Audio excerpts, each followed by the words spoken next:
নামটা একটু বলেন। আমার নাম রিদি। রিদি। জি। রিদি, এই মুহূর্তে এজ কত? 34। আচ্ছা, আর আপনি থাকছেন কোথায়?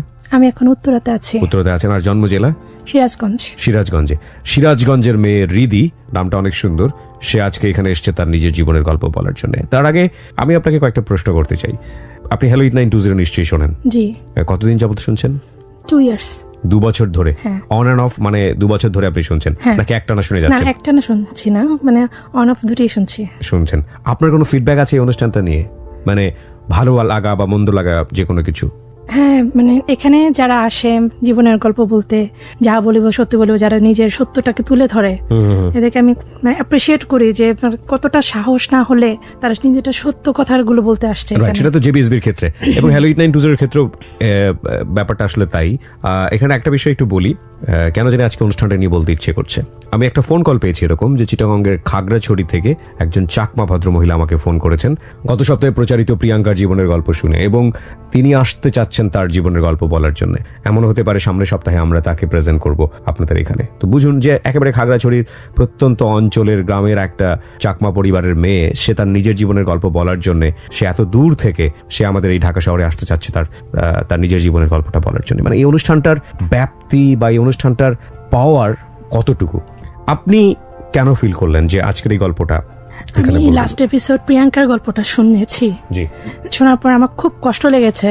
সে তার ফ্যামিলিকে ফিরে যেতে চাচ্ছিল, কিন্তু তার ফ্যামিলি তাকে সাপোর্ট করেনি। মানে একটা ফ্যামিলি কিন্তু একটা মেয়ের জন্য অনেক বড় একটা ফিডব্যাক। রাইট।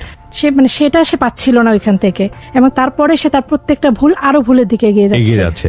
এবং এটা শুধু মেয়েদের ক্ষেত্রে না, আমি বলবো ছেলেদের ক্ষেত্রেও কিন্তু এটা তাই। কিন্তু একটা ছেলে যতটা ভুল করে একটা ফ্যামিলিতে গ্রহণযোগ্যতা পায়, একটা মেয়ে কিন্তু এই জিনিসটা পায় না। মেয়ে একটা ভুল করার সঙ্গে সঙ্গে মনে করা হয় যে বাবার সম্মান চলে গেল, পরিবারের সম্মান চলে গেল, নাকে চুনকালি পড়লো, এবং ওই মেয়েকে কোনোভাবেই ফ্যামিলিতে রাখা যাবে না। এটার পেছনে কিন্তু আমাদের সমাজে অনেকখানি দায়ী। যাই হোক, আজকে আপনার জীবনের গল্প থেকে আমরা কি পাই সেটাই দেখার বিষয়। চলুন শুরু করুন একেবারে ছোটবেলা থেকে। ছোটবেলা থেকে আব্বু রিটায়ার্ড অফিসার ছিলেন, মানে গভর্নমেন্ট জব করতেন। সেই সুবাদে আমাদের দেখা যেত যে বিভিন্ন জায়গায় ট্রান্সফার হয়ে যেতাম আমরা। তো আব্বু খুব ভালো জব করতো, আমাদের ফ্যামিলি স্ট্যাটাস অনেক ভালো।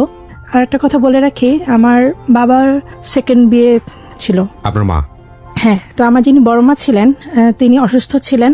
সেই ঘরে আমার 2টা ভাই। আমার বড় মা অসুস্থ থাকাকালীন আমার ফুপু এবং আমার দাদি আমার আব্বাকে আমার মার সাথে বিয়ে দেন। বড় মা অসুস্থ থাকার অবস্থায় ফুপু এবং দাদি? আচ্ছা, তার মানে কি ফুপু এবং দাদির পরিচিত ছিলেন আপনার মা? হ্যাঁ। ওকে। যেহেতু তার 2টা ছেলে ছিল, আব্বু দেখা যাচ্ছে যে ঘরে ওয়াইফ না থাকলে ডিস্ট্র্যাক্ট হয়ে যাচ্ছিল, তখন দেখুন ফ্যামিলির সবাই মিলে আব্বুকে তখন সেকেন্ড বিয়ে করায়। ওকে। আমার মার ঘরে কোনো সন্তানাদি ছিল না। আম্মু অনেক ট্রাই করছিল কিন্তু হচ্ছিল না। আচ্ছা। তো পরবর্তীতে আম্মু জানতে পারে যে আমার আব্বু সেকেন্ড বিয়ে করার আগে আমার আব্বুকে অপারেশন করিয়ে ফেলে, যেন তার কোনো বেবি না হয় সেকেন্ড বিয়েতে। দাঁড়ান, অপারেশনটা কে করায়? এটা আমার আব্বার ফ্যামিলি করায় আমার আব্বাকে। আগের ঘরে 2টো ছেলে ছিল, এবং আপনার বাবাকে অপারেশন করানো হলো যাতে করে আর কোনো বেবি না হয়। তার মানে আপনার মা এটা কি জানতো? না, আমার মা জানতো না এটা। মা এটা জানতো না? চিন্তা করে দেখুন, মানে কি বলবো, নাথিং টু সে। ওকে, বলুন তারপরে। কিন্তু আমার মা তো চেষ্টা করেই যাচ্ছে, যে ভেবেছে যে তারই হয়তো হচ্ছে না। সে অনেক কবিরাজ, অনেক হুজুর, অনেক ওষুধপত্র খাওয়াচ্ছে। পরে যাই হোক একটা সময় সে জানতে পারলো যে এটা আসলে মানে আর হবার নয়। এরপর আমার আম্মু খুব ভেঙে পড়ে, পরে ডিসিশন নেয় আমার আব্বা মা মিলে যে তারা একটা বাচ্চা অ্যাডপ্ট করবে। আর সেই অ্যাডপ্টেড চাইল্ড আমি, রিদি। সেই অ্যাডপ্টেড চাইল্ড আপনি? হ্যাঁ। আপনাকে কোথা থেকে অ্যাডপ্ট করে? কত বছর বয়সে আপনাকে অ্যাডপ্ট করে? আমি ঠিক বলতে পারছি না, কিন্তু আমি যতটুকু শুনেছি যে আমাকে যেখান থেকে অ্যাডপ্ট করা হয়েছে সেখানে আমার মা মারা গিয়েছিলেন। ওকে। মা মারা যাওয়ার পরে সেখান থেকে নিয়ে আসে আমাকে। Okay, you can take your time, no problem. এরপরে কি আমার ভাইরা জিনিসটা মেনে নিতে পারছিল না, যে তারা তো আছেই, তাহলে আমাকে কেন আনা হলো? তখন তো আপনার ভাইরা তো অনেক বড় বড়ই ছিল। হ্যাঁ, তখন প্রায় ওরা, মানে আমার মার সাথে যখন আব্বুর বিয়ে হয় তখন আমার ভাইরা 8-9-এ পড়তো। আচ্ছা। ভাইয়ারা তখন আমাকে অ্যাকসেপ্ট করতে পারে নাই, কিন্তু তারা যেহেতু ছোট ছিল তাদের তো কথার কোনো ওখানে থাকতো না। আমার মানে দাদার বাড়ির ফ্যামিলি সবাই জিনিসটা অ্যাকসেপ্ট করলো, যে যেহেতু আমার মার ছেলে মেয়ে নাই। ওকে। এরকম ভাবে বেশ আমিও বড় হতে লাগলাম। আমার ভাইয়ার আমাকে ছোটবেলায় খুব আদর করতো, খুব আদরে মানুষ হয়েছে। যেহেতু আমি একা ছিলাম মেয়ে, কখনোই মানে কোনো জিনিস আবদার অপূর্ণ থাকতো না। কখনোই কোনো কিছু বলার আগে পেয়ে যেতাম। যাবেন, হ্যাঁ। এক গ্লাস পানিও হয়তো কোনোদিন ঢেলেও খাইনি আমি, ওকে। অনেক আদরে, এবং তারা কখনো এটা বুঝতে দেয়নি যে আমি তাদের অ্যাডপ্টেড চাইল্ড। এরপরে যখন আমি ক্লাস 9-এ পড়ি, তখন আমি জানলাম যে আমার বড় মা আছে, মানে আমার বাবার ফার্স্ট ওয়াইফ আছে। তখন এর আগে আমি জানতাম না। তখন এটা আমি ফ্ল্যাশ হলো যে আমার বাবার এক বড় ওয়াইফ আছে, সে অনেক দূরে থাকে আর কি। মানে সেই সময়টাতে উনি ফ্যামিলিতে থাকতো না? না না না, উনি অসুস্থ ছিল। তো ওনাকে কোথায় রেখেছেন? উনি ওনার ভাইদের সাথে থাকতো পাবনা। এটা তো আরো তো ইনহিউম্যান অ্যাটিটিউড হয়ে গেল। ওকে, বলেন। উনি মেন্টাল পেশেন্ট ছিলেন। ও ওকে। যার জন্য উনি কি পাবনাতে ছিলেন ওই সময় মানসিক না, হাসপাতালে? মানুষ হাসপাতালে না, ওনার ভাইয়ের কাছে ছিল। ওকে, ওনার ভাই আর কি ওনার জন্য বিয়েও করেনি, এবং এই বিয়েটা কিন্তু আমার চাচা আমার আব্বুকে বিয়েটা করায়। ওকে। কারণ তখন আমার আব্বুর অবস্থা ভালো ছিল না, উনি ইঞ্জিনিয়ারিং পড়ছিলেন। আচ্ছা। তো দেখা যায় ইঞ্জিনিয়ারিং পড়তে গেলে তখনকার দিনে কিন্তু অনেক টাকা খরচের দরকার, সেটা আলটিমেটলি বিয়ে করার মাধ্যমে হ্যাঁ, উনি হ্যাঁ। পেয়েছিলেন। কিন্তু আমার আব্বু কিন্তু জানতেন না যে আমার বড় মা অসুস্থ মানসিক ভাবে। ওটা কি বিয়ে করার পরে জেনেছেন? হ্যাঁ, বিয়ে করার পরে জেনেছে, এবং সেটা আস্তে আস্তে সে বুঝতে পারে যখন ওনার মানে 2টা ছেলে হওয়ার পর একটা মেয়েও হয়। তো সেই মেয়েটা নিউমোনিয়াতে মারা যায়। তখন থেকে উনি আরো বেশি অসুস্থ হয়ে গেলেন। তখন তাকে কিছুতেই কন্ট্রোল করা যাচ্ছিল না, বেশ কিছুদিন হাসপাতালেও রাখা হয়, পাবনা মেন্টাল অ্যাসাইলামে রাখা হয়। উনি আমার বাবাকে মারতেও আসতো, এরকম একটা অবস্থা পরিস্থিতি হয়ে গেছিল। তখন আমার দাদির বাড়ি ফ্যামিলিও বললো যে এভাবে তো হবে না, কারণ তার ছেলে 2টা আছে, তাদেরকেও তো যে কোনো সময় হ্যাম্পার করতে পারে। তখন তার ভাই তাকে নিয়ে চলে গেল, আর তখন আমার আব্বা আমার মাকে পরে আর কি বিয়ে করলো। তো এরপরে আর কি যখন আমি জানলাম যে আমার বড় মা আছে, বড় মা মাঝে মাঝে আসতো আমার ভাইয়ের বাসায়। আচ্ছা। আমার ভাইরা আলাদা থাকে, দুজনই বিয়ে শাদী হয়ে গেছে, তো দুজনই আলাদা থাকে আমার ভাইরা। তো দেখা যেত ছোট ভাইটার বাসায় আমার বড় মা আসতো মাঝে মাঝে। তো তখন আর কি আমি জানতে পারলাম যে আমার, তখন আপনার বয়স কত? তখন আমি 9-এ পড়ি, ক্লাস 9-এ পড়েন। হ্যাঁ। ওকে। তখন যে জিনিসটা প্রথমে অ্যাকসেপ্ট করতে পারি নাই যে তখনও কি আপনি জানেন আপনি অ্যাডপ্ট চাইল্ড? না, তখন আপনি জানেন না।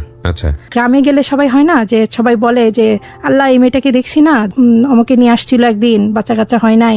তখন আমি কানা ঘোষা ব্যাপারগুলো, হ্যাঁ হ্যাঁ হ্যাঁ, মানে কানে আসতো, কিন্তু এগুলো বুঝতে পারতাম না যে পালক কি বা অ্যাডাপ্টেড কি বা আমাকে কোথা থেকে আনছে, এগুলো মানে বলতো ঠিকই, কিন্তু আমি এগুলো বুঝতে পারতাম না। হয়তো বাসায় এসে জিজ্ঞেস করতাম কাজিনদেরকে যে আচ্ছা সবাই যে বলে পালক নিয়ে আসছে, কিসের পালক, আমি কিসের পালক বুঝলাম না। তখন ওরাও দেখা যেত যে ওরা দুষ্টামি করে ইয়া করে বলছে না, গ্রামের মানুষ বুঝে না, তোমাকে এমনি একটা বলছে, এরকম কারি ওরা আমাকে বুঝায় এইভাবে রাখতো। আচ্ছা আচ্ছা। এরপর যখন 9-এ পড়ি তখন এই বড় মার ব্যাপারটা জানতে পারি, তখন এটা আমি ইজিলি ভাবে নিয়ে নিয়েছি। 9-এ পড়াকালীন আমার এক ছেলের সাথে পরিচয় হয়। ওকে। এখানে আমি পরিচয়টা কিভাবে হলো? পরিচয়টা হলো আমাদের বাসার কাছে একটা মার্কেট আছে, জি, ওর একটা দোকান ছিল। তো সেই দোকানে ছিল, সেখানে আমি যেতাম। আচ্ছা।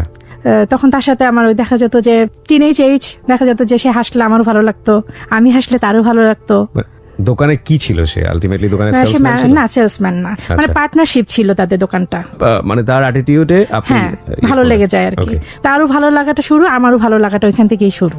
তখনই আর কি হয়তো আমি মার্কেটে ঘুরলে সে আমার পিছনে পিছনে ঘুরতো, আবার আমিও যখন যেতাম তার দোকানের সামনে দিয়েই হয়তো যেতাম। এরপরে আর কি একদিন সে বলেই ফেললো, আর আমার স্কুলের কাছেই মার্কেটটা ছিল। আচ্ছা। তো দেখা যেত স্কুল শেষ করে তখন আমি ওখানে চলে যেতাম একটু দেখার জন্য। ছেলেটার নাম কি ছিল? জীবন। জীবন, ওকে।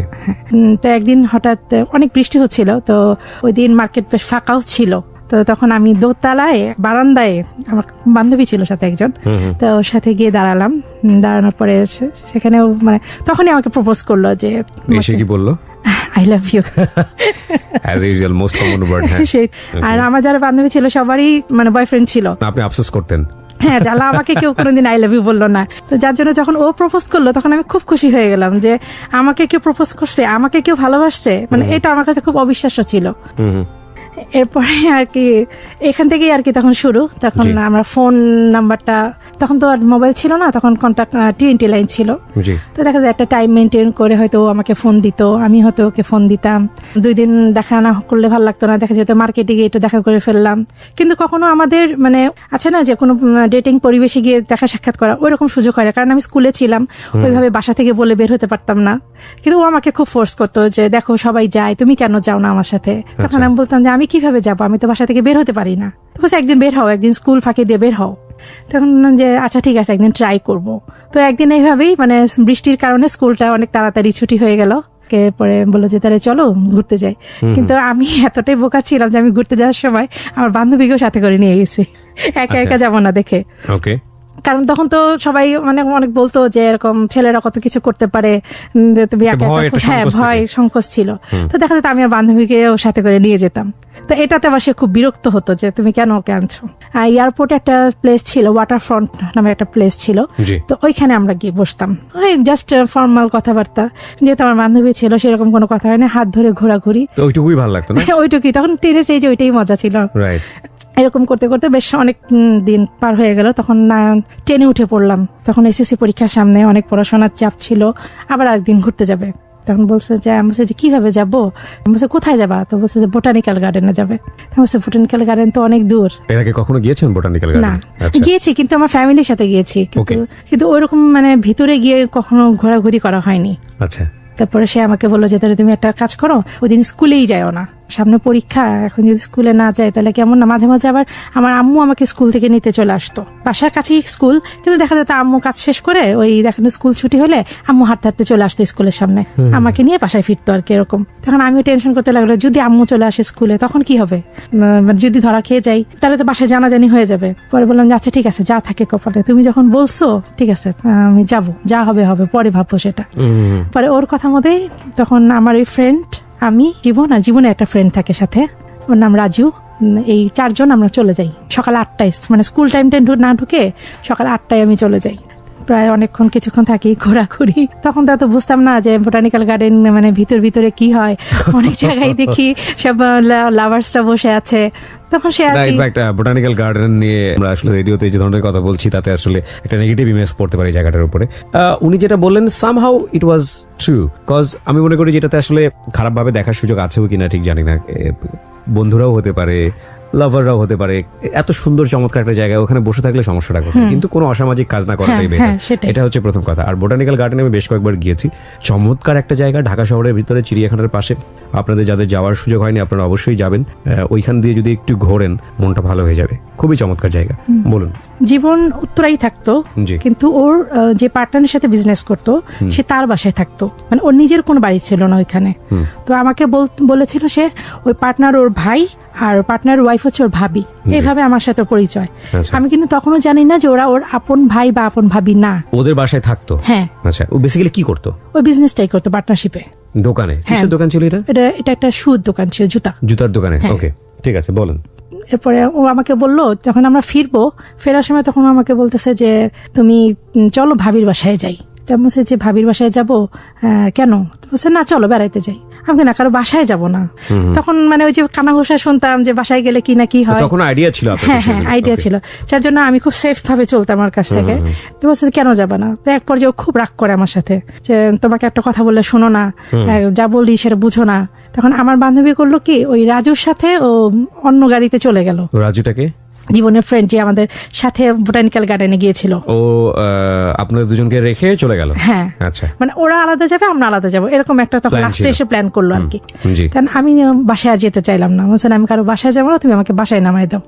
মা স্কুল থেকে যেতে লেট হলেই বকাঝকা করবে।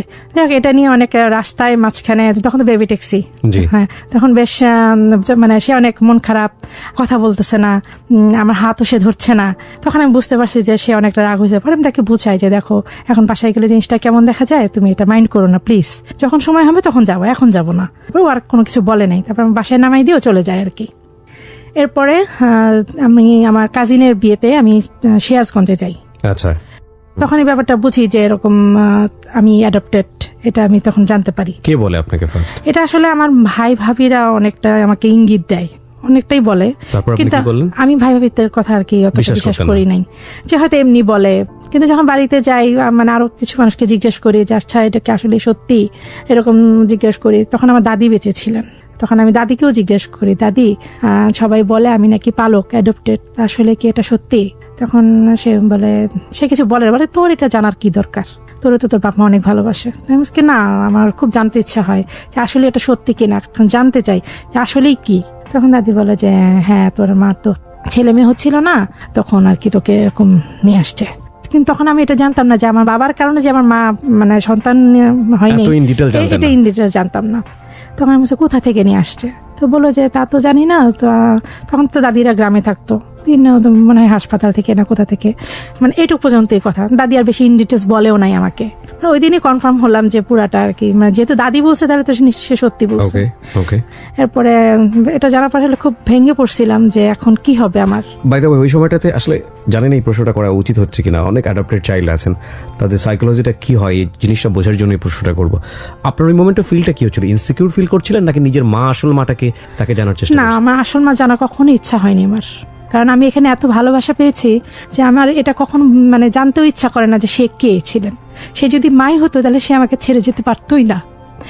ইভেন সে যদি মারাও যেয়ে থাকে তাহলে আমার বাবাও হয়তো আমাকে দিয়ে দিতে পারতো না। তার জন্য এটা কখনোই আমার জানার ইচ্ছা হয় নাই যে সে কে। হ্যাঁ, আমার এটা তখন ইনসিকিউর ফিল হয় অনেক, এখন কি হবে তাহলে, বা তো ওই সময় তখন আমার জীবনের কথা মনে হয় যে জীবন যদি জানতে পারে সে তো আমাকে অ্যাকসেপ্ট করবে না হয়তো, কারণ আমাদের সমাজটা এমন যে কোনো অ্যাডপ্টেড চাইল্ডকে কেউ ভালো চোখে দেখে না, সবাই অন্য চোখে দেখে যে কোথা না কেন কোথার খারাপ হয়তো বা কার সংসারে নেবে, রাইট, কোনো বাচ্চা হয়তো বা পালন করার মতো অবস্থা ছিল না যে কারণে দিয়ে দিয়েছে। হ্যাঁ, তারা কিন্তু ভালোটা দেখবে না, কিন্তু তারা কিন্তু খারাপটাই। কিন্তু আসলে কিন্তু পরবর্তীতে যেটা জেনেছি যে মানে আমার মা মারা গিয়েছিলেন, আমার বাবা অনেক গরিব ছিল, সেজন্য সে দিয়ে দিয়েছে। ওকে, বলুন তারপর। এরপরে আর কি যখন আমি জীবনেরটা ভাবতে থাকি তখন আমি খুব ইনসিকিউর হয়ে যাই যে ও তো এখন আমাকে বিয়ে করবে না। মানে এই জিনিসগুলো অনেক ভাবতাম খুব বেশি। তখন আমি একদিন জীবনকে একটা চিঠি লিখি, চিঠিটা লিখে আমার বান্ধবীকে দিয়ে পাঠিয়ে দিই। তখন আমাদের স্কুলে বেশি যাওয়া হতো না, কারণ পরীক্ষার সামনে কোচিং চলতো শুধু, যার জন্য আব্বু বাসায় টিচার দিত যে স্কুলে তো পড়াশোনা হয় না, বাসায় পড়ো। স্কুলে যেমন একটা মার্কেটও যাওয়া হতো না, বাসা থেকেই যতটুকু ওর সাথে কন্ট্যাক্ট করা যায় অতটুকুই হতো ওর সাথে। তখন আমার বান্ধবীকে ডেকে বান্ধবীর কাছে একটা চিঠি দেই যে চিঠিটা ওকে দিয়ে দিস। তখন চিঠিটাতে সব ইন ডিটেলস লিখি যে আমি এরকম, তুমি এরপরে অ্যাকসেপ্ট করবা কিনা। কিন্তু সেটার কোনো উত্তর দিচ্ছে আমার কাছ থেকে। তারপরে একদিন বেশ কায়দা করে মার্কেটে চলে গেলাম, এটা ওটা কেনার কথা বলে আম্মুর সাথেই গেলাম। আম্মুকে হয়তো অন্য দোকানে, আমি ওই ফাঁকে হয়তো তার সাথে দেখা করতে চলে আসছি।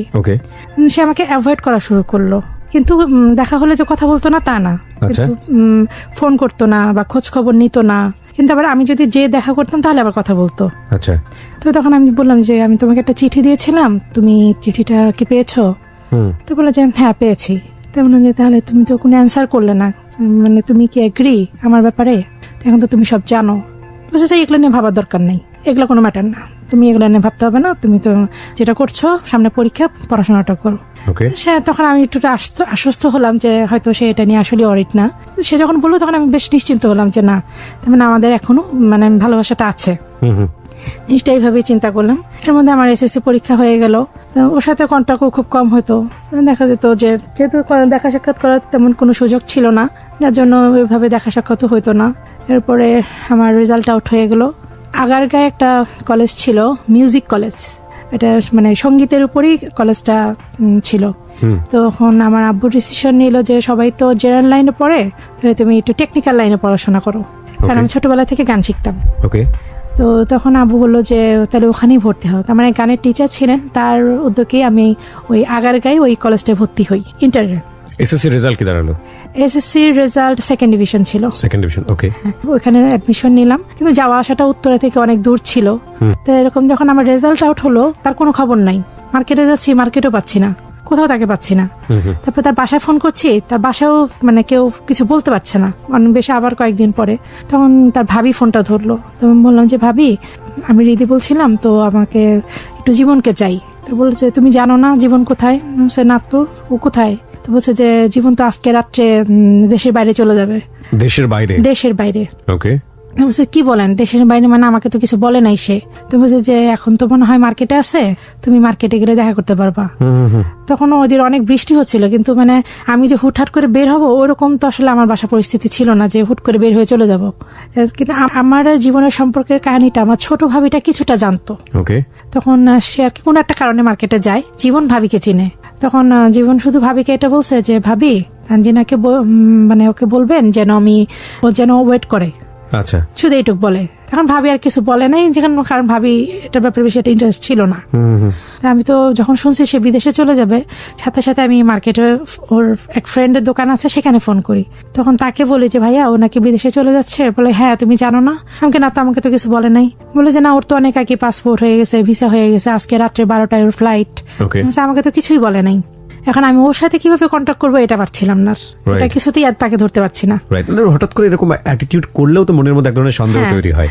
রাইট। তখন পরে ভাবলাম যে বেশ অনেকদিন হলেই তো সে অ্যাভয়েড করছে, ঠিক মতো কথা বলে না, দেখা করে না। তখন আমি অনেকটা ভেঙে পড়ি, অনেক কান্নাকাটি করতে থাকি যে আমি একটু যাওয়ার সময় দেখতেও পারলাম না, একটু কথাও হলো না, কেন যাচ্ছে, কবে ফিরবে, আদৌ ফিরবে কিনা, বা এর মধ্যে যদি আমার কোথাও বিয়ে হয়ে যায় আমি কি তার জন্য ওয়েট করবো কিনা, মানে কিছুই বললো না, এটা কেমন ধরনের কথা। স্বাভাবিক কান্নাকাটি গুলো ঘরের মানুষ তো কিছুটা হলেও বুঝতে পারে যে কিছু একটা হয়েছে।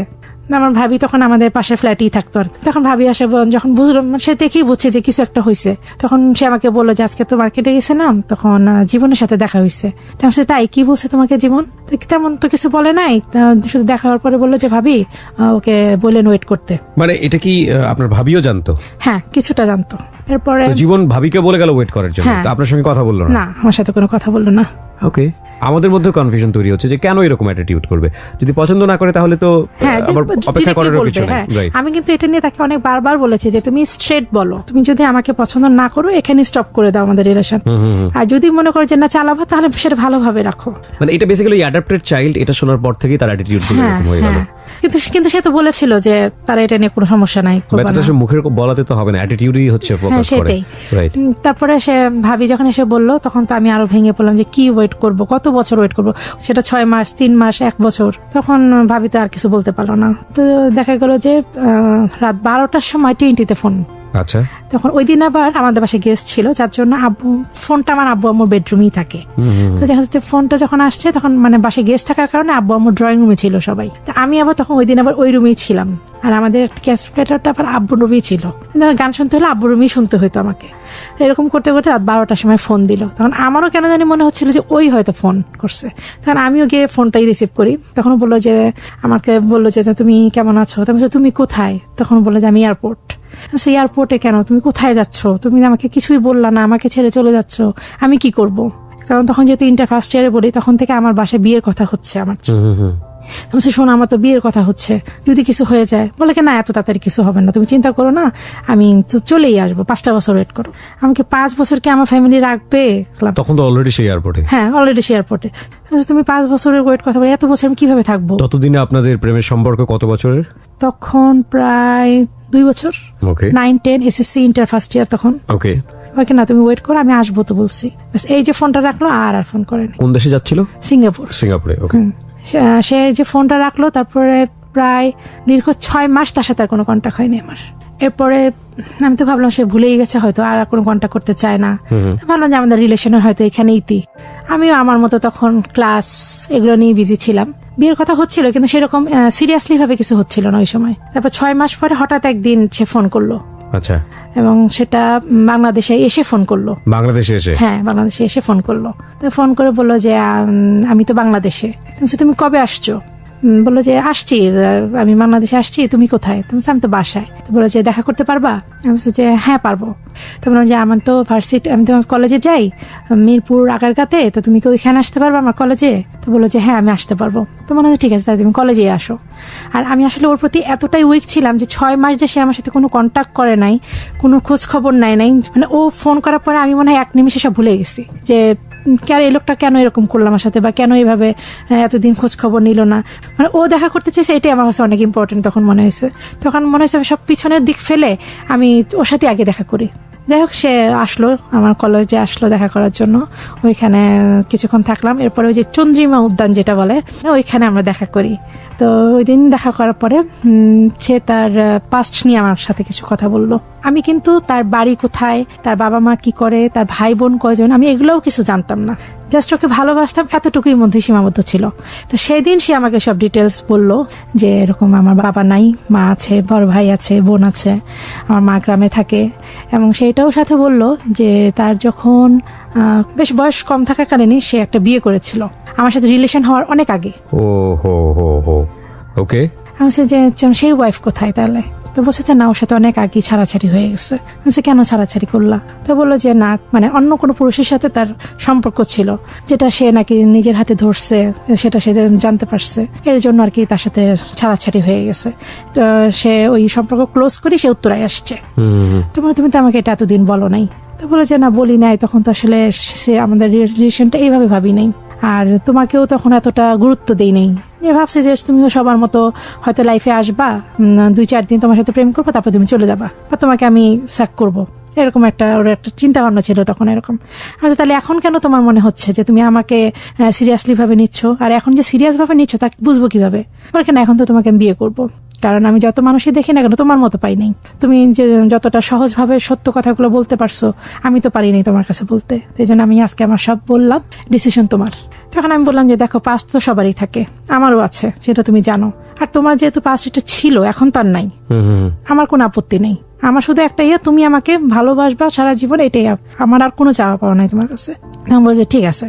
এটা নিয়ে আর কি আমাদের ওইখানেই শেষ হয়ে গেল, সে বাসায় চলে গেল, আমিও বাসায়। আপনি একসেপ্ট করে নিলেন সব জিনিস জানার পরে? হ্যাঁ। এত গ্যাপ, এরকম ধরনের অবহেলা, তারপরে 6 মাস পরে এই ধরনের যে ঘটনাগুলো ঘটলো, হঠাৎ করে এসে বাংলাদেশে যোগাযোগ করা, তারপরে এত সারপ্রাইজ, মানে কখনো কোশ্চেন হলো না মনের মধ্যে যে আমি আসলে সিদ্ধান্তটা কি ঠিক করছি না ভুল করছি? আমার কাছে তখন মনে হয়েছে যে ও ফিরে আসছে, ও আমাকে ভালোবাসছে, এটাই অনেক। That is the ultimate truth. আমাদেরকে ওই যে কথা আছে না, লাভ রানস ব্লাইন্ড, আসলেই আমাদের যখন আমরা প্রেমে পড়ি আমাদের চারপাশটা অনেক ব্লক হয়ে যায়, আমরা তখন ওই মানুষটা ছাড়া অন্য কিছুই দেখি না। কিন্তু আলটিমেটলি ওই মানুষটাকে নিয়ে সারা জীবন সাস্টেইন করা খুব ডিফিকাল্ট, কজ আমাদের পরিবারের সঙ্গে বসবাস করতে হয়, সমাজের সঙ্গে বসবাস করতে হয়। এই ভালোবাসাটা যদি সবসময় একই ফোর্সে থাকতো তাহলে তো জীবনটা অনেক সুন্দর হতো, কিন্তু ভালোবাসা সবসময় একই ফোর্সে থাকে না, এবং যখন ফোর্সটা কমে যায় তখন চারপাশের মানুষের প্রয়োজন হয়, ফ্যামিলি স্ট্যাটাসের প্রয়োজন হয়, বাকি আদার্স জিনিসগুলোর প্রয়োজন হয়, মানুষটা কেমন সেটার প্রয়োজন হয়, তখনই গিয়ে ঝামেলা তৈরি হয়। We are guessing, but hello 8920 কখনোই অনুমান করে বলা সম্ভব না স্টোরিটা আসলে কোন দিকে যাবে। শুনি তারপর। এরপরে সে আবার 7 দিন পরে আবার আমার সাথে দেখা করে। তখন বললাম যে শোনো, এখন তো 2nd ইয়ারে আমি, তো বাসা থেকে তো একটু বিয়ের কথা চলছে, তো তুমি একটা কিছু করো। তো বলতেছে হ্যাঁ করবো। তো বলছে কবে করবা? বলছে না, আমি তো বাড়ি যাব, তো বাড়ি থেকে এসে তোমার বাবা মার সাথে কথা বলবো। আমি বলছি তুমি নিজের বিয়ের কথা নিজে বলবা, এটা কেমন না? তো বলছে না, আমার বোন আছে আর দুলা ভাই আছে, তো আমি ওদেরকে নিয়ে আসবো, মানে তোমার বাসায় নিয়ে যেয়ে প্রস্তাব দিব। বললাম যে তুমি বাড়ি কবে যাবা? তো বলো যে তো কালকেই চলে যাবো। ঠিক আছে, তাহলে তুমি বাড়ি যাও, বাড়ি গিয়ে ইয়া করো। আমি তো তখন বেশ খুশি যে আমার বিয়ে হবে, ওর সাথে ও প্রস্তাব দিবে, আর যেহেতু ওর ফ্যামিলি যদি রাজি হয় তাহলে তার কোনো কথাই নেই। ও চলে গেল, আমিও বাসায় চলে আসলাম। যখন বাংলাদেশে মানে আসলো যে, তখন ওর এক মামার বাসায় উঠেছিল, ফকিরাপুল ছিল মামার বাসাটায়। ওর মামার একটা প্রেস ছিল, সে প্রেস থেকে সে আমাকে ফোনে কথা বলতো। তো ওই ফোন নাম্বারটা আমার কাছে শুধু ছিল, কিন্তু বাসা কোথায়, ঠিকানা কি, তখন শুধু জানি ওর বাড়ি কিশোরগঞ্জ, আর কিছু জানি না, মানে মেইন ঠিকানাটা জানি না। ওকে। তারপরে চলে গেল, আমি তো ওয়েট করতে থাকলাম যে ও বলছে 7 দিন পরে আসবে। 7 দিন গেল, 15 দিন গেল, কোনো খবর নাই। আমি 15 দিন হয়ে গেল, কোনো খবর নাই। এদিকে বাসায় তখন বিয়ের জন্য খুব তোড়জোড় শুরু হয়ে গেছে। যেহেতু আমি অ্যাডপ্টেড চাইল্ড, তোমার আব্বু আম্মু সবসময় একটা ইনসিকিউর ফিল হতো যে হয়তো অন্য ফ্যামিলিতে দিলে হয়তো আমার সেখানে ভালো হবে না, অন্যরকম চোখে দেখবে, ওইভাবে হয়তো সম্মানটা পাবো না। তো আমার আব্বু আম্মু, মানে আমার আম্মু বিশেষ করে চিন্তা করতে লাগলো যে আমার খালাতো ভাই, মানে আমার কাজিনের সাথে আমার বিয়ে দিবে। তো আমার খালাতো ভাইয়ের আবার আরেক জায়গায় রিলেশন ছিল, যেহেতু তারা বনে বনে খুব মিল ছিল, আর আমার খালাতো ভাই তার মার কথা ফেলবে না, যার জন্য আমার নামটা যখন প্রস্তাব করা হয় তখন আমার খালা রাজি হয়ে যায়। জানতো আপনার ব্যাপারটা, অ্যাডপ্টেড চাইল্ড বা এই বিষয়ে জানতো আগে থেকে? ওকে। আমার ফ্যামিলি তো সবাই জানতো, আর খালাও তখন তার ছেলেকে বলে যে তুই এই বিয়েটাই কর। তো দেখা যাচ্ছে আমার খালাতো ভাইয়ের যে সাথে যার রিলেশন ছিল সেই বিয়েটা তখন ভেঙে দেয়। আচ্ছা। সেরকম রিলেশন না, মানে বিয়ের ব্যাপারে রিলেশন ছিল, সেটা মানে ওর পরিচিত ছিল। হ্যাঁ। তো ওইখানে ওর বিয়েটা তখন আমার খালা ভেঙে দিল। সেও মার কথা মতোই, যেহেতু মার বাধ্যগত ছেলে ছিল, মা যা বলবে সেটাই। তখন মার কথা মতোই মা, এবং সে আমার ব্যাপারে সে মানে রাজি হলো। আমার মা আবার আমাকে তখন বলা শুরু করলো যে এরকম বিয়ের কথা চলছে, বলতেছি, তো তুমি কি চাও? বললাম যে কার সাথে? তো বললো যে এরকম কাজিনের সাথে তোমার। ওনার নাম ছিল তারেক। বললো যে তারেকের সাথে। তো বললাম যে তারেককেই কেন? তারেককেই কেন? বললো যে আরেকজন ছিল। তো বললো যে তারা কাকে করতে চাও? মানে সেই ভাইটার কথা বললো, আবার এই ভাইটার কথা বললো। কি বললো এটা? আম্মু। ওকে। তো বললো যে তুমি কাকে করতে চাও? 2 ভাইয়ের কথাই বললো যে 2 ভাইয়ের মধ্যে কাকে করতে চাও? তখন আমি বললাম যে মানে তারেকের যে মা, মানে আমার খালা, এই খালাটা আমাকে খুব বেশি আদর করতো ছোটবেলা থেকে। ওকে ওকে। তারেকের ব্যাপারেই রাজি হলাম। আপনি রাজি হচ্ছেন কেন? কারণ এখানে তো আপনার জীবনের সঙ্গে বিয়ে হওয়ার কথা, আপনি তাকে বলছেন কিন্তু কোনো আওয়াজ পাচ্ছেন না, এই কারণেই আপনি মোটামুটি রাজি হয়ে যাচ্ছেন। ব্যাপারটা মানে আমি বলেছি যে তোমরা দেখতে পারো, কিন্তু মানে ফুল রাজি হয়েছে, মানে রেডি করো কথা দেইনি। এখানে একটা পয়েন্ট আছে। পয়েন্টটা হচ্ছে যে তাহলে লাভের ডিভোশনটা কোন জায়গাটায় ছিল? আমরা কনফিউজ হয়ে যাচ্ছি। একটা ছেলে এতগুলো মানে লাভ থেকে সরে যাওয়ার মতো এতগুলো রিজন আপনার সামনে হাজির করার পরেও আপনি তার প্রতি এতটা ডেভোটেড ছিলেন জীবন, সেই ছেলে 2 সপ্তাহ দেরি করছে বাড়ি গিয়ে, আপনাকে কোনো রেসপন্স করছে না, যে কারণে আবার আপনি বিয়ে হতে রাজি হয়ে যাচ্ছেন, মানে ব্যাপারটা কেন? না, বিয়ে হতে রাজি হচ্ছি মানে যখন তার কোনো খোঁজ পাচ্ছিলাম না, আমি তো তার মামার ওখানে কন্টিনিউ ফোন করেই যাচ্ছি এবং আমার ভাবি সেটা খুব ভালো করে জানতো, ভাবির বাসা থেকেই ফোনটা করতাম। তো এর মধ্যে তো যখন যে কথা যখন শুরু হয়ে গেছে, যখন তারা আমাকে লাস্ট ডিসিশনের কথা জানতে চাইলো যে কাকেই বিয়ে করবা, তারেককে করবা না ওই ভাইটাকে করবা, যখন এইভাবে সে তার বললো, তখন আমি জীবনের কাছে আবার ফোন করি ওই দোকানে ওর মামার ওখানে। তখন তারা আমাকে বললো যে, আমি বললাম যে জীবন কোথায়, তাকে আমার ইমার্জেন্সি দরকার, আমার বিয়ের কথাবার্তা চলছে, ও তো আসার কথা 21 দিনের মাথায়। ও আমাকে বলে গেল মাত্র 7 দিন, সেখানে আজকে 21 দিন, কিন্তু ওকে তাড়াতাড়ি খবর দেন। তখন ওর মামার সম্ভবত খুব ক্লোজ একজন ছিল, তো সে বললো যে কেন আপনি জানেন না, জীবন আপনাকে ফোন দেয়নি? না তো, কি হয়েছে? তো বললো যে জীবন বাড়ি গিয়ে তো বিয়ে করছে। মানে আমি তখন কি বলেন, আপনার মাথা ঠিক আছে? এটা কিভাবে সম্ভব? এরপরে যখন বললো যে ও বিয়ে করে ফেলছে, তখন আমি আর মানে নিজেকে ঠিক রাখতে পারিনি। কি বলেন, আপনার মাথা ঠিক আছে? ও তো আমাকে বলে গেছে ওয়েট করতে, এখন তো আমার বাসায় সমস্যা, এই জন্য আমি ফোন দিছি ইমার্জেন্সিতে, আপনি প্লিজ ওর সাথে কন্ট্যাক্ট করাই দেন। বলছে আমি কিভাবে কন্ট্যাক্ট করাবো, ওর তো কোনো কন্ট্যাক্ট নাম্বার নাই, কারণ তখন কোনো মোবাইল ছিল না, ওর বাসায় কোনো টিএনটি ছিল না, বাইরে ফোন ফ্যাক্স থেকে ফোন করতো। তার মানে ওর ঠিকানাও তো আমি জানি না। তখন বলছে যে এখন না ঠিকানা দিয়ে কি করবেন, বিয়ে তো হয়েই গেছে, এখন আপনার বাপ মা যেখানে ঠিক করছে ওইখানে আপনি বসেন। ওরা তখন আমাকে এটা বললো, তখন আমি তো খুব মানে কথাই বলতে পারছিলাম। পরে আমার ভাবিকে আমি ফোনটা দিই, ভাবি দেখো ওরা কি বলে, আমি তো কিছু বুঝতেছি না, তুমি একটু কথা বলো। পরে ভাবি আবার কথা বলে যে আপনি কি বলছেন? তো বললো যে না আসলে তো বিয়ে হয়ে গেছে। তো যদি বিয়ে হয়েছে মানে কবে হয়েছে? বলছে যে তো প্রায় 10-15 দিন হয়ে গেছে বিয়ে। তখন ভাবি বললো যে তাহলে আমার সাথে আবার কথা বলতে বললো। তখন আমি বললাম যে আচ্ছা ঠিক আছে, বিয়ে করছে ভালো কথা, কিন্তু কেন বিয়ে করছে সেটা আমাকে ওয়েট করতে বলে, আর আপনারা কিন্তু মোটামুটি জানেন আমার ব্যাপারটা, তাহলে কেন সে ওখানে বিয়ে করলো? আপনারা কি এই ব্যাপারে কিছু জানেন? ওকে কোনো চাপে পড়ে বিয়ে করছে, কোনো বিপদে পড়ে বিয়ে করছে? কেন বিয়ে করছে কিছু তো বলেন। তখন বলে যে আসলে ওর তো অনেক টাকা দরকার ছিল। যে কিসের টাকা? তো বলে যে না ও তো আবার বাইরে যাবে, তো বেশ কিছু টাকা দরকার। টাকার জন্য বিয়ে করছে? তাহলে টাকাই যদি লাগতো আমাকে বলতো, আমি যেখান থেকে পারি যেভাবে পারি আমি ওকে টাকা দিতাম, কিন্তু আমাকে এইভাবে ফাঁকি দিল কেন? তখন আপনার জীবনের সঙ্গে কোনো কথা হচ্ছে না? না, জীবনের সাথে তো কোনো কথাই হচ্ছে না। ওরাই এটা বলছে, মানে ওর মামার দোকানের লোকজন এটা বলছে। আচ্ছা, কত টাকা হইলে ও আরেকজনকে বিয়ে করতে পারে? কত টাকার জন্য বিয়ে করছে বলেন? তখন বলে যে তা তো জানি না, তবে শুনছি 2-2.5 লাখ টাকার মতো হবে। তারপরে এখন ও সিঙ্গাপুর যাবে, আবার এখন সিঙ্গাপুর কেউ চলে গেছে। তো বলে যে আমরা এগুলো কিছু জানি না। তখন আর মানে তারাও আর এই ব্যাপারে আমার সাথে কোনো কথা বলতে ইন্টারেস্ট হয় নাই। আচ্ছা, তখন আমি তো ওই অবস্থায় ভেঙে পড়ি, তখন অনেক কান্নাকাটি করি, অনেক ভেঙে পড়ি। ভাবিও অনেক একটু আমাকে অনেক মানে বকাঝকা করে যে কেমন ছেলেকে বিয়ে করলা, যে সুযোগ মতো তোমাকে ছেড়ে চলে গেল, এরকম তারাও অনেক বলতে থাকে। তো এর মধ্যে ভাবির একটা ছোট ভাই আছে, তো ভাবি আবার ভাইকে দিয়ে তার ভাইয়ের জন্য আমার বিয়ের জন্য প্রস্তাব পাঠায় আব্বার কাছে, কিন্তু আব্বা এটা না করে দেয় যে না এটা সম্ভব না, কারণ আব্বা আম্মার ইয়াতেই বিয়েটা, যে তার বোনের ছেলের সাথেই আমার বিয়ে হবে।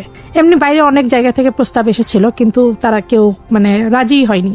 আচ্ছা, আর আমার কাজিনের সম্পর্কে একটু বলি, সে একটা কোম্পানিতে স্টোর কিপার হিসেবে কাজ করছিল। আচ্ছা, গ্রাজুয়েশন কমপ্লিট করেছে। ওদের ফ্যামিলি মেম্বার ছিল, ওরা ভাই বোন ছিল 9 জন, আর ওরা সবাই গ্রামে সেটেল ছিল। অবভিয়াসলি তখন আমার বিয়ে হলে তাহলে আমাকে গ্রামেই থাকতে হবে। তখন আমি মানে কি করব ঠিক বুঝতে পারতেছিলাম না। এদিকে ও চলে গেল, এদিকে বিয়ের কথা। তখন আমি জিদ হোক বা যেটাই কষ্ট হোক যেটাই হোক, ঠিক আছে ও যখন বিয়ে করতে পারে তাহলে আমি কেন পারবো না, তাহলে আমিও বিয়ে করবো। তা আমি আমার বাবা মাকে তাহলে এখন আর কষ্ট দিব কেন? আমার তো আর এখানে বলার ওয়ে নাই। এখন আমি আমার বাবা মার কথায় রাজি হয়ে যাই যে ঠিক আছে তোমরা তারেকের সাথেই আমাকে দাও। মানে যে ছেলের মা মানে খালা আপনাকে আদর করতো? হ্যাঁ হ্যাঁ, আমার ওই খালার মেজো খালা আর কি ছিলেন, বড় ছেলে, তো ওনার সাথেই তখন আমার বিয়ের পাকা হয়ে গেল। আমার বিয়েটা সিরাজগঞ্জেই হয়, ঢাকাতে হয় না। সিরাজগঞ্জে জাস্ট কাবিন হয়, তারপরে ঢাকায় এসে অনুষ্ঠানটা করা হয়। এর মধ্যে ওর জীবনে কোনো রকম কোনো সংবাদ পাইনি। সংবাদ পাচ্ছিলেন না? আচ্ছা, এর মধ্যে আমার যখন জানুয়ারি মাসে আমাকে উঠিয়ে নেওয়া হয় অনুষ্ঠান করে, জানুয়ারি মাসের প্রথম দিকে জীবন আমার ভাবির কাছে ফোন করে। উঠিয়ে নেবার পরে? হ্যাঁ, উঠিয়ে নেয়নি, উঠিয়ে নিবে তখন জানুয়ারিতে অনুষ্ঠান। আচ্ছা, কিন্তু বিয়ে হয়ে গেছে, কাবিন হয়ে গেছে পুরা। ওকে, কিন্তু যখন জানুয়ারিতে জীবন ভাবির কাছে ফোন করে, ভাবি এটা আমাকে তখন বলে নাই। আমার ঠিক অনুষ্ঠানের 2-3 দিন আগে তখন তো বাসায় অনেক অনুষ্ঠান, অনেক প্রোগ্রাম, অনেক মানুষজন। তখন ভাবি বললো যে তোমার একটা নিউজ আছে। তো বললাম কি নিউজ? বলে যে তোমার কাছে একজন ফোন করবে আজকে। আমার কাছে ফোন করবে কে? তবে তুমি 3টার সময় বাসায় এসো। তো বললাম যে ঠিক আছে আমি আসবো। পরে 3টার সময় বাসায় গেলাম। কে ফোন করবে ভাবি? তখন বললো যে জীবন ফোন করবে। আমি বলছি জীবন কোথেকে আসছে? তখন বলছে যে ও তো সিঙ্গাপুর থেকে আমাকে বেশ কয়েকদিন ফোন করছে। যে ফোন করছে কেন? ও এখন কি চায়? ও তো বিয়ে হয়ে গেছে, এখন আমার সাথে তার কি রিলেশন? তুমি বলতে পারো না যে আমারও বিয়ে হয়ে গেছে? তো বলছি আমি তো এগুলো বলছি তো, কিন্তু ও একটাবার শুধু তোমার সাথে কথা বলতে চায়, একবারের জন্য। মানে সামহাও ভাবিকে কনভিন্স করে ফেলেছে। ওকে, তখন বললাম যে তখন ভাবিও আমাকে বলছে ঠিক আছে, ও যখন একবার বলতে চায় তুমি একবার শোনো, দেখো কি বলে। তার মনে হচ্ছে কি শুনবো এখন? শুনতে গেলে আমি আরো উইক হয়ে যাব। ও কি বলবে? মিথ্যা বলবে এইভাবে বিয়ে হয়েছে, ওইভাবে বিয়ে হয়েছে, কিন্তু বিয়ে তো হয়েছে, এটাই তো সত্যি। ওকে, তখন ভাবি বললো যে ঠিক আছে, তুমি কথা বলা না বলা তোমার ব্যাপার। বলতে বলতে কিসে কল মানে ফোন দিয়ে দেয় ওই সময়। তারপরে ভাবি ফোন ধরলো, ধরার পর বললো যে হ্যাঁ ও আসছে, তো তুমি কথা বলবা। তো ও তো পরে যাই হোক আমি ফোনটা ধরি যে ঠিক আছে দেখিও কি বলতে চাই। তখন যে কেন আপনি ফোন করছেন? তো যে তুমি প্লিজ আমাকে মাফ করো। তো কিসের মাফ? আপনি যা করছেন এরপরে তো মাফ। আপনার এত কিছু জানার পরেও আমি আপনাকে অ্যাকসেপ্ট করছি, পাস্ট যে যাই থাকুক না কেন, কিন্তু মানে এগুলো জানার পরেও কিন্তু আমি আপনার লাইফের সাথে জড়াই গেছি। তারপর আপনি কিভাবে পারলেন যে আপনি আমাকে ফেলে দিয়ে আরেকটা, তাও আবার টাকার জন্য? ওকে না, এটা তোমার ভুল কথা, এটা তুমি ভুল শুনছো। আমি কিসের ভুল? কোনো ভুলই না, তুমি টাকার জন্য বিয়ে করো নাই? বলকে হ্যাঁ আমার ওই সময় টাকা দরকার ছিল। হ্যাঁ তার বলে তুমি বিয়ে করলা? বলকে না, ওরা আমাকে জাদুটোনা করছে, মানে ওই মেয়ের পক্ষ ওকে নাকি জাদুটোনা করছে। আমার দুলা ভাইকে আমি যখন তোমার কথা বলছি সে আর তারা এটা মানতে পারে নাই, এবং তারা না মানার পরে তারা আমাকে কি যেন খাওয়াইছে, সেটা খাওয়ার পরে আমার ব্রেন আর আমার সাথে ছিল না। তখন তারেকের সঙ্গে আপনার বিয়ে হওয়ার কত দিন অতিবাহিত হয়েছে? কয় মাস? 1 মাস। 1 মাস। তারেকের সঙ্গে আপনার সম্পর্কটা কেমন ছিল ওই সময়টাতে? না, যখন নতুন একটা মানুষ জীবনে এসছে, ফোকাসটা তার দিকেই থাকার কথা। মেয়েদের জন্য বা যার জন্যই বলি না কেন, অফকোর্স মেয়েদের জন্য বিষয়টা বেশি স্পেশাল। একটা বিয়ে, একটা মানুষকে নিজের জীবনে নিয়ে আসা, সংসার শুরু করা, সেই স্বপ্নের মধ্যে থাকা কিংবা স্টার্টিং পিরিয়ডে থাকা, এটা নিঃসন্দেহে অনেক বড় একটা ভালোবাসার জায়গা এবং একই সাথে চ্যালেঞ্জ। ওই জিনিসগুলোর দিকে আপনার ফোকাসটা কেমন ছিল? নাকি আপনি তখনও তারে কিভাবে রিসিভ করে উঠতে পারেননি? প্রথম পারি নাই। তখনও পারেননি ওইভাবে? আচ্ছা, এই পয়েন্টগুলো খুব জটিল। হ্যাঁ, তারেক কি আপনাকে রিসিভ করতে পেরেছিল ওই সময়টা ইনিশিয়াল স্টেজে, নাকি ঠিক আছে বিয়ে করেছে তারপর দুজনের মতো? না, সে রিসিভ করেছে। সে রিসিভ করেছিল ইনিশিয়াল স্টেজে। সে তার মার কথা মতো বাধ্যগত ছেলে, সে মানে ওয়াইফের প্রতি যা যা করা দরকার সে করেছে। ওকে, ফাইন। তো তারপরে আপনি জীবনের সঙ্গে কথা বললেন? হ্যাঁ, আমি তখন জীবনের। এটা রিস্কি ছিল না ওই সময়টাতে? ছিল, ভাবির বাসায় ছিল তো ফোনটা, তো ভাবির বাসায় কথা বলতাম। ঠিক আছে, তারপর? আমার বাসায় ফোন দিত না, ভাবির বাসায় ফোন দিত সে। ঠিক আছে, তো আপনি কথা বললেন, কথা বলার পরে সে কি রিপ্লাই দিল? হ্যাঁ, জাদুটোনা করেছে। সে তখন তার নিজের আয়ত্ত ছিল না, তার মধ্যে এগুলো কোনো হুঁশ জ্ঞান ছিল না, যার জন্য সে কিভাবে বিয়ে হয়েছে সেটা সে জানে না। তখন আমরা যে এগুলো ফালতু কথা বন্ধ করে, জাদুটোনা এসব বলতে কিছু নাই, তুমি যত যাই বলো না কেন এগুলো কিছু না, তুমি বিয়ে করছো এটাই ইম্পর্টেন্ট, এটা সত্যি কথা স্বীকার করো। আমিও বিয়ে করছি। কয় না তুমি বিয়ে করো না। আমি কে বলছি আমি বিয়ে করিনি? অবশ্যই আমি বিয়ে করছি। না তুমি বিয়ে করতেই পারো না আমাকে ছাড়া। কেন করতে পারি না? আমার কি লাইফ নাই? আমি কি সারা জীবন ওয়েট করে যাবো তোমার জন্য? তারপরে আমি বললাম যে কেন বিয়ে করতে পারবো না? তুমি যদি করতে পারো তাহলে আমি কেন পারবো না? আমিও বিয়ে করেছি। বললো যে না, আমার তো সিচুয়েশন ছিল না আমার হাতে, আমি তো বাধ্য ছিলাম। আমি না, আমারও বিয়ে হয়ে গেছে, তুমি আমাকে কন্ট্যাক্ট করবা না, ভাবির বাসা কখনো ফোন দিবা না। বললো যে না, আমি ফোন দিব, কন্ট্যাক্ট করবো। এটা কেমন ধরনের কথা? আমি তো ফোনে আসবো না। বলছে না প্লিজ তুমি এমন করো না, এতটা নিষ্ঠুর হয়েও না আমার প্রতি। আমি তোমাকেই অনেক ভালোবাসি, তোমাকেই অনেক চাই, তুমি একটু বোঝার চেষ্টা করো। এখন তো বুঝে লাভ নাই, আমার তো বিয়ে হয়ে গেছে। বলছে যে না, তোমার বিয়ে হলো, আমি ওটা মানি না, ওটা বাদ। আমি কি বাদ? তার সাথে আমার বিয়ে হয়ে গেছে, 2 দিন পরে আমি তার সংসারে চলে যাব। আসলে ওই যে বলেছিলাম না যে মানে ওর কথা শুনলে আমি একদম মানে দিশেহারা হয়ে যাই। তখন মনে হয় যে ও যা বলবে সেটাই মনে হয় আমার জন্য সবচেয়ে ঠিক। মানে তো মানে ওই সময়টা তার মাথায় কিছু কাজ করে না, ও ছাড়া মানে উইক হয়ে যায়। হ্যাঁ, কি বলে যে আচ্ছা বিয়ে হলো হয়েছে, আমি তারপর তোমাকেই চাই। এটা আমি কি তাকে ছেড়ে আসতে পারবো? বলে যে আচ্ছা সেটা পরে দেখা যাবে, তুমি এখন যাই কিছু করো, তুমি আমার। আমি যাই, এখন আর সম্ভব না এটা। মানে কি? মানে সে আমার মানেটা কি? মানে ও কি ও ছেড়ে আসবে? আমি ওর, আর সে তার বউর সাথে নাকি তার কোনো যোগাযোগ নাই, এটা বলছে আমাকে। সে আমাকে- এখন কিছুটা মেজাজ বিগড়ে যাচ্ছে আমার, এবং আমার মনে হয় যে আমি আমার এই মেজাজ বিগড়ে যাওয়া ফিলটা এই জন্যই ফিল করতে চাচ্ছিলাম যে আমার লিসনার যারা আপনাকে শুনছেন তাদেরও মেজাজটা কিছুটা বিগড়ে যাবে। ইনফ্যাক্ট ওর উপরে, মানে আপনার অ্যাকশনের উপরে কি হবে না হবে সেটা একটু সামনের দিকে যাই। এটা আমরা আমার রিয়াকশনটা বললাম, যদিও বলাটা উচিত না। বলুন তারপরে। কারণ বললাম যে তোমার ওয়াইফ তো আছে, আমার নাহলে তোমার ওয়াইফের কি হবে? তুমি একটা মেয়ের জীবন নষ্ট করে দিবা, আর আমি একটা মেয়ে হয়ে তোমার সংসার কিভাবে ভাঙবো? বলে কি এটা তো কোনো সংসার না। তারা আমাকে জাদু টোনা করে বিয়ে দিছে, সে বিয়ে তো আমি মানি না। এখন আমার মাথা ঠিক হয়েছে, এখন আমি সব বুঝি, ওই বিয়ে আমি মানি না, তাই ওকে আমি ডিভোর্স দিয়ে দিব।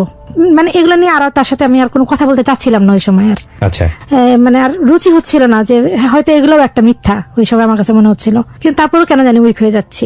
তো বললাম যে না প্লিজ এখন আর ফোন টোন দিও না, এখন আমার বাসায় অনেক গেস্ট। এটা বলে আমি রাগ করে ফোনটা রেখে দিই, আর ফোন ধরি না। এরপরে যাই হোক আমার বিয়ের অনুষ্ঠান হয়ে যায়, আমাকে মানে শ্বশুর বাড়িতে পাঠিয়ে দেওয়া হয়। আমার শ্বশুর বাড়িটা ছিল অনেক গ্রামে, শুধু কারেন্ট গেছে, কিন্তু কোনো মানে বাহ্যিক আর কোনো সুযোগ সুবিধার মতো ওখানে কিছু ছিল না। তো আমি যেহেতু সারা জীবন ঢাকায় মানুষ, সবকিছু ঢাকায়, তো স্বাভাবিক মতো ওই গ্রামে গিয়ে একটু অসুবিধা হচ্ছিল। মানে গ্রামের পরিবেশটা তো একটু অন্যরকম, বউরা তো সহজে বের হতে পারে না, বারান্দাও দাঁড়াতে পারে না। হয়তো সে আমার খালা হইতে পারে, সে আমাকে অনেক ভালোবাসে, কিন্তু মানে এই রেস্ট্রিকশন গুলা মানে আমার জন্য ছিল তাদের, যে বউ মানে ওখানকার সামাজিকতাটা রক্ষা করো। হ্যাঁ, মানে এগুলো এটা উচিত। আমার মনে হয় কি যেখানকার যে কালচারটা সেটাকে অ্যাডাপ্ট করাটা উচিত। সেটা যুক্তিযুক্ত কিনা অন্যায় সেটা নিয়ে অবশ্যই প্রশ্ন থাকতে পারে, কিন্তু ওই কমিউনিটির মানুষদের সাথে মিশে যাওয়ার জন্য প্রাথমিক পর্যায়ে হলেও ওদের কালচারটা মেইনটেইন করাটা উচিত। কিন্তু আমার সাথে সবার খুব সম্পর্ক ভালো ছিল, Okay. মানে আমি মানে মিশে যেতে পারি সবার খুব সাথে। স্বাভাবিকভাবেই একটা মেয়ে যে শহরে বড় হয়েছে, শহরের জীবনে অভ্যস্ত, সেই মানুষটা গ্রামে গিয়ে খুব সহজে মানিয়ে নেওয়া, হ্যাঁ, এটা মিশে যাওয়া একটু খুব প্রথম ডিফিকাল্ট। জি, তারপরে যেখানে আমার ঢাকায় যেরকম আমার ঘরে টিভি আছে, সেখানে টিভি নাই, একটা গান শোনার মতো একটা ক্যাসেট প্লেয়ারও নাই। ও মানে সময় কাটাবো যে সেটাও না। আমার হাজবেন্ডও আমার সাথে থাকতো না, সে ঢাকায় থাকতো, আমি গ্রামে থাকতাম। এটা ডিফিকাল্ট, খুবই ডিফিকাল্ট। হ্যাঁ, তো ওইভাবে আমার সময়টা পাস হতো না। তারপরে ওদের তো গ্যাসের লাইন ছিল না, খড়ি চুলায় রান্না ছিল।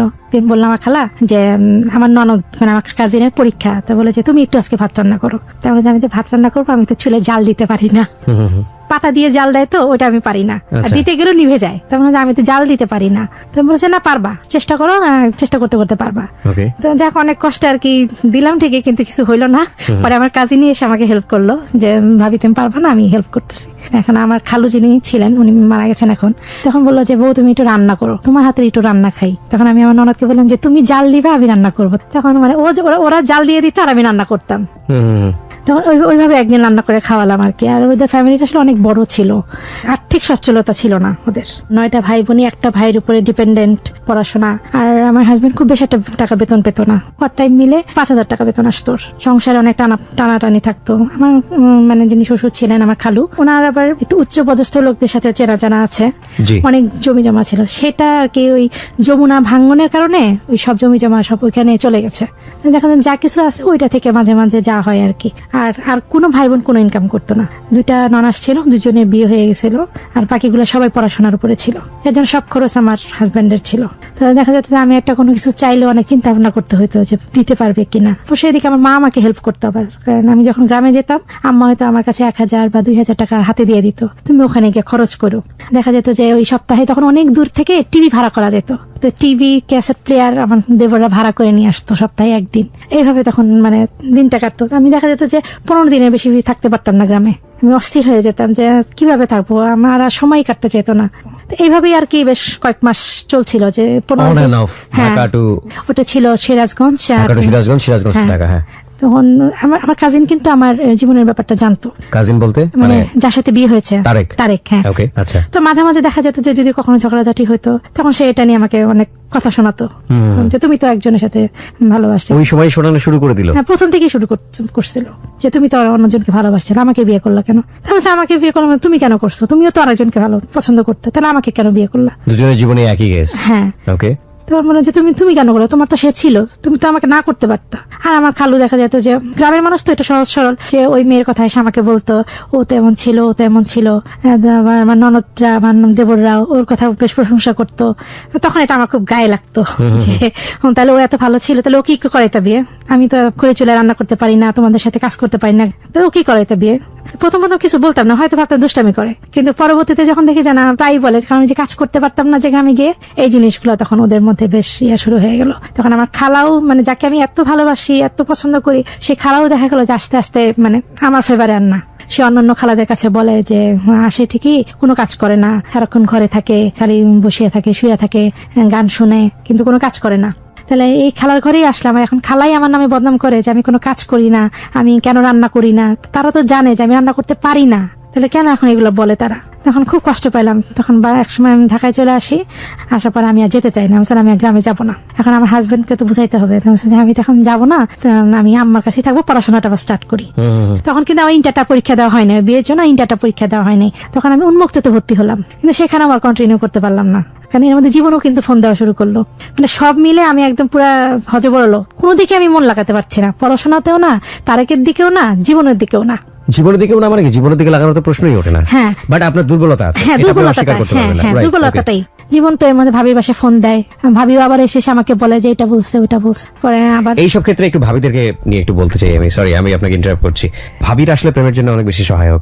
সামহাও আমাদের কালচারের মধ্যে এই জিনিসটা আছে, কিন্তু ভাবিদের বোঝা উচিত আপনাকে সামহাও কেউ যদি ইনফ্লুয়েন্স করে, সেটা আপনার দেবরের জন্য হোক বা ননদের জন্য হোক, সেটা ভালো হবে কি হবে না। কজ আপনার ভাবি যদি তাকে না করে দিত, জীবনকে না করে দিত, ধরুন ব্যাপারটা যদি এরকমই হয়, কজ ভাবি কিন্তু জানে যে জিনিসটা জটিল পর্যায়ে চলে যাবে, সে বিবাহিত মহিলা, সে যদি বলতো আমাকে ফোন দিও না, আমি ডিস্টার্ব ফিল করি, তাহলে জীবন নিশ্চয়ই তাকে ফোন দিত না, তার জায়গাটা ব্লক হয়ে যেত। প্রত্যেকটা ভাবি যদি এরকম দায়িত্ব পালন করতো, হয়তো ভুল হওয়ার সম্ভাবনাটা কম হয়ে যেত। আমরা জানি না আপনি কোনো ভুল করেছেন কিনা, বাট অনেকই হয়। আসলে দুই ভাই দুই ভাবি, ওরা কিন্তু আমার এই বিয়ের ব্যাপারে এগ্রি ছিল না, তারেকের ব্যাপারে। হ্যাঁ, ছিল না। কিন্তু জীবনের ব্যাপারেও নিশ্চয়ই তারা ইন্সপায়ার করেনি আপনাকে। না, ইন্সপায়ার তো জীবন চলেই গেল, তার ইন্সপায়ার আর কি করবে? এক্স্যাক্টলি, তো সেই কারণেই আমি বলছি, তখন তো আপনি বিয়ে করে ফেলেছেন, মানে আমার ভাইয়ের শালার সাথে যেন আমার বিয়ে হয়। ঠিক আছে, কিন্তু তখন তো আপনি বিয়ে করে ফেলেছেন অলরেডি। তখন তো বিবাহিত একটা মেয়েকে তার পূর্ববর্তী বয়ফ্রেন্ড সে কনভিন্স করার চেষ্টা করছে, এবং মাঝখানে মিডিয়া হিসেবে কাজ করছে আপনার ভাবি। অফকোর্স আমি মনে করবো সে নৈতিকভাবে সে ভালো কাজ করেনি, যদিও আপনার দুর্বলতা থেকে আছে আমি জানি, তারপরেও মিডিয়া হওয়াটা তার উচিত হয়নি, কারণ কাজটা অনৈতিক হচ্ছে।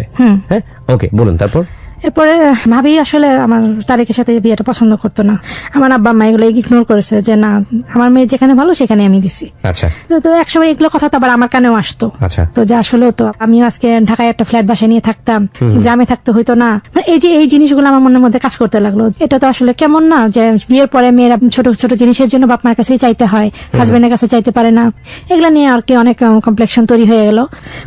জীবন যখন ফোন করা শুরু করলো, আমি আবার জীবনের সাথে কথা কন্টিনিউ করলাম। মানে আপনার বর্তমান সংসারে এক ধরনের ঝামেলা ক্রিয়েট হওয়াতে আপনি তার সঙ্গে কন্টিনিউয়াসলি কথা বলা শুরু করলেন। ঝামেলা মানে তার একটু দূরেই থাকতো, ওই মাঝে মাঝে আসতো, কিন্তু যখন আমি আব্বা আমার কাছে যখন থাকা শুরু করলাম, তখন দেখা যেত যে আসতো ঠিকই, কিন্তু তেমন একটা থাকতো না, কারণ সেও লজ্জা পেত।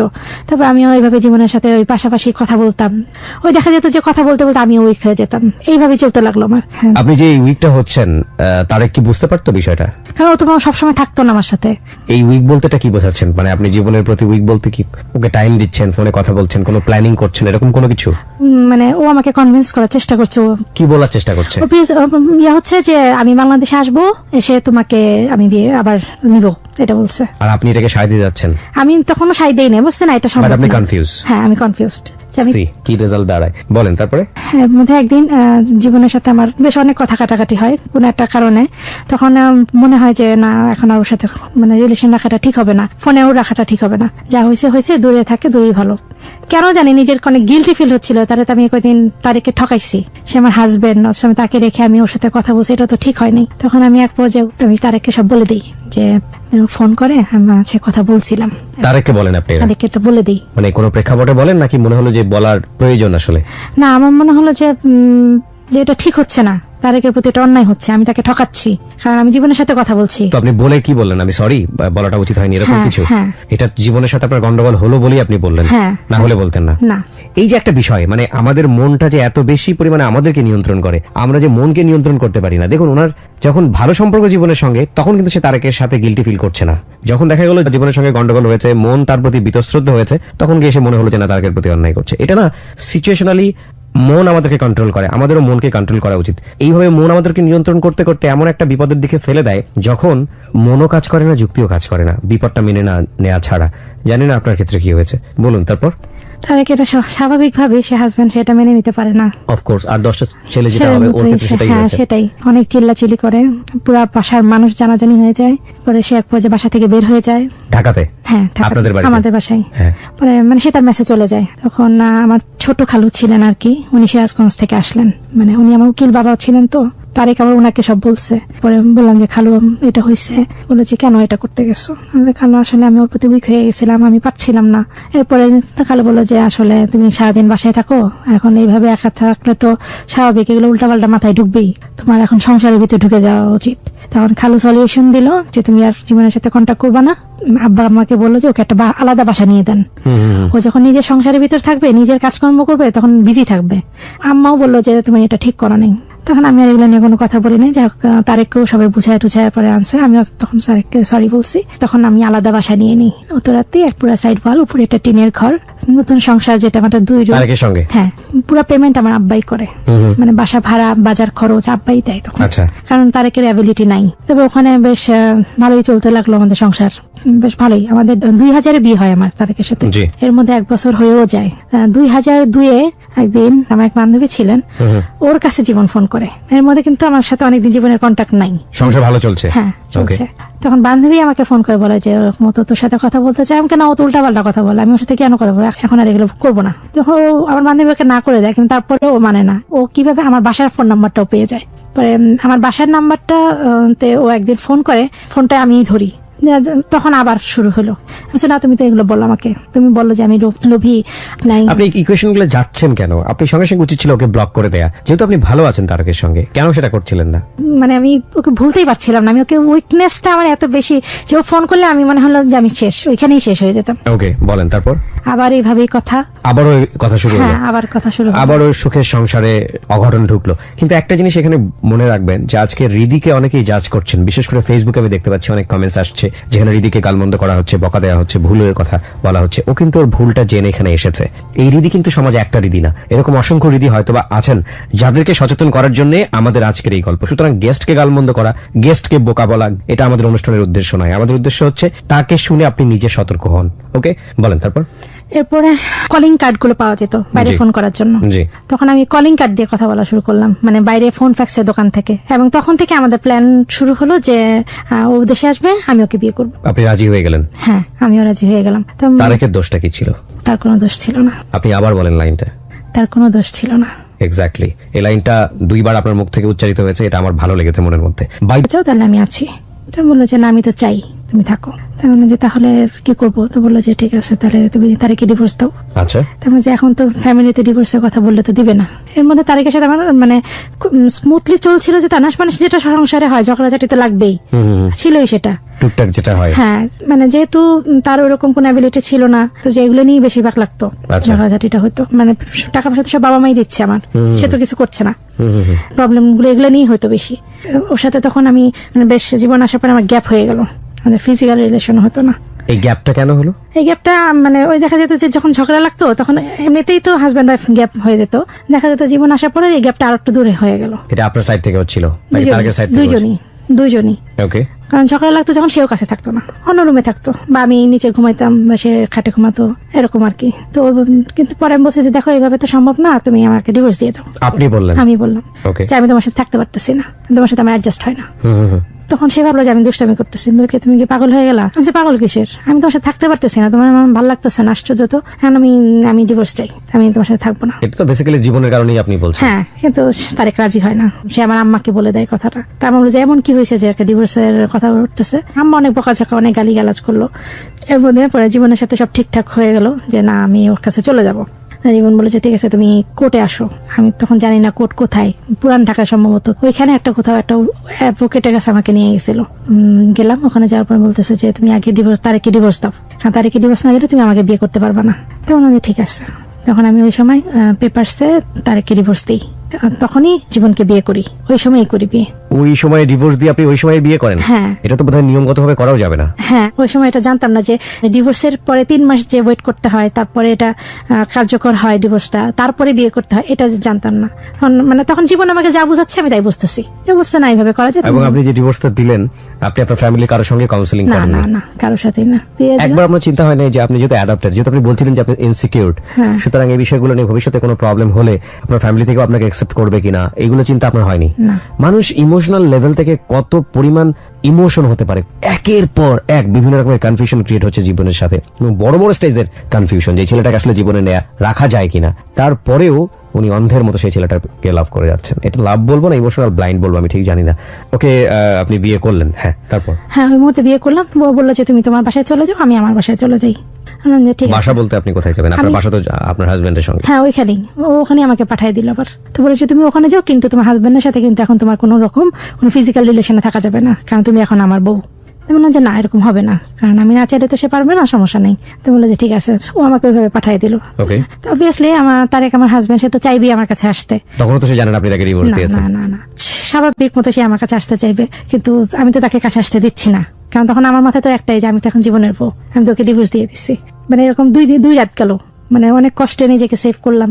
পরে আমি এরপরে জীবনকে ফোন করি যে এইভাবে তো হবে না, সে তো হাজবেন্ড, সে তো জানে না যে ডিভোর্স দিচ্ছি, সে তো আসতেই চাইবে। তোমার জীবন বলে এক কাজ করো, তাহলে তুমি বাসা থেকে চলে আসো, ওর সাথে থাকতে হবে না। তার মানে যে কোথায় আসবো? তো ওর এক বন্ধুর ভাইয়ের বাসা ছিল মহাখালীতে। মানে ওর কোনো বাসাও ছিল না, আপনি এটা জানতেনও না? না জেনেই বিয়ে করেছেন? হ্যাঁ। ওকে, বলেন তারপর? এরপরে সে ওই বন্ধুর বাসায় গিয়ে আমাকে উঠালো। আমি ওখান থেকে আমরা চলে গেলাম নরসিংদী। ফ্রেন্ড ছিল, ফ্রেন্ডের শ্বশুর বাড়িতে গিয়ে উঠলাম। তো যাওয়ার আগে আপনি তারকে বলে গেলেন যে আপনি তাকে? না না না, তখনও বলেননি? কিছু বলি নাই, জাস্ট বাসা থেকে বের হয়ে গেছি। ও অফিসে চলে যাওয়ার পরে আমি প্রচুর গুছিয়ে বাসা তালা দিয়ে চলে গেছি। এটা আমার ফ্যামিলিও জানতো না, আমার হাজবেন্ডও জানতো না। তারে শুধু জানতো যে কিছু হলে আমি আমার বাবার বাসায় যাই, আর আমার বাবা মা জানে যে আমি তারেকের বাসায় আসি। মানে 2 দিন এরকম কোনো খোঁজ ছিল না আমার। ওকে। পরে দেখলো তারেক দেখলো যে কি ব্যাপার, আমার 2 দিন হলো আসি না, খোঁজ নেই না। পরে সে আর কি আব্বা আম্মাকে জানায় যে মানে ও কোথায়। তো বললো যে ও তো কেন, ও তো তোমার কাছে। বলে না, আমার এখানে তো নাই, 2 দিন হলো তো নাই, আমি তো জানি আপনার ওখানে। তখন জিনিসটা ফ্ল্যাশ হয়ে গেল যে আমি নাই। আচ্ছা। সবাই খোঁজ করলো, কোথাও ছিল না। এরকম আমি প্রায় 10 দিনের মতো নরসিংদীতে ছিলাম। এর মধ্যে আমি বাসায় একবার ফোন করি। বাসা বলতে কোন বাসা? আমার আব্বার বাসায়। ওকে। পরে আমি আব্বা মাকে বলি যে আমি তারেকের সাথে থাকবো না, যদি ডিভোর্স হয় তাহলে আমি ফিরবো, নাহলে ফিরবো না। ডিভোর্স তো আপনি দিয়ে দিয়েছেন? তারাও জানে না ওই সময় যে আমি ডিভোর্স দিয়ে দিচ্ছি। আচ্ছা, আপনি ফর্মালি যদি ডিভোর্স করেন তাহলে তার কাছে কাগজ চলে আসার কথা, আপনি এটাকে নিয়ে লুকোচুরি করবেন কিভাবে? এটা তো আসলে পুরোটা আমি কিছুই করি না, সে এটা কিভাবে হ্যান্ডেল করছে আমি এগুলো কিছুই জানি না। জীবন? হ্যাঁ, জীবন বলছে যে তুমি এখানে সাইন করো, তাহলে তোমার ডিভোর্স হয়ে যাবে। তো আমি একটা কাগজে সাইন করলাম, বলো যে তোমার ডিভোর্স লেটার হয়ে গেছে। এটা কোথায়? কোর্টে হয়েছে? কোর্টে, উকিলের অফিসে আর কি এরকম। তখন আসলে এই ব্যাপারগুলো আমি কোনোভাবেই জানতাম না কিভাবে কি। আর আমার কোনটাই ছিল আমার বাসা। তারেকে ডিভোর্স দিলেন কত বছর পরে? বিয়ে করার কত বছর পরে? 2 বছরের মাথায়। 2 বছরের মাথায়। ওকে, বলেন তো। বাবাকে বলছেন যে ডিভোর্স না দিলে আপনি ফিরবেন না? ফিরবো না। তো বলছে ঠিক আছে, তুমি আসো, তারপর দেখা যাবে, এটা তুমি আগে আসো। তো বললাম যে হ্যাঁ আসবো। তখন সে জীবনকে বললাম যে যেতে বলেন, কি করবো? বললো যে তুমি যাও, কারণ আমি তো আবার বাইরে চলে যাবো। তো তুমি ওটাতে যাও, দেখা যাক কি হয়। তুমি গিয়ে একটা করবে যে তুমি ডিভোর্স দিবা, তুমি শুধু এইটাই বলবা। ওকে। আমি বললাম যে আচ্ছা ঠিক আছে। তখন সে আমাকে 15 দিনের মাথায় আমার বাসায় নামাই দিয়ে গেল। সে চলে গেল আবার বিদেশে। ওকে। বাসায় আসলাম, বাসায় আসার পরে এটা নিয়ে অনেক রাগারাগি, অনেক হয়েছে। তারেক আসছিল, সে দেখা করতে চাইছে, কিন্তু আমি দেখা করি নাই, কারণ আমি জানি যে তার চোখের দিকে তাকাইতে পারবো না, কারণ অন্যায়টা তো আমার ছিল।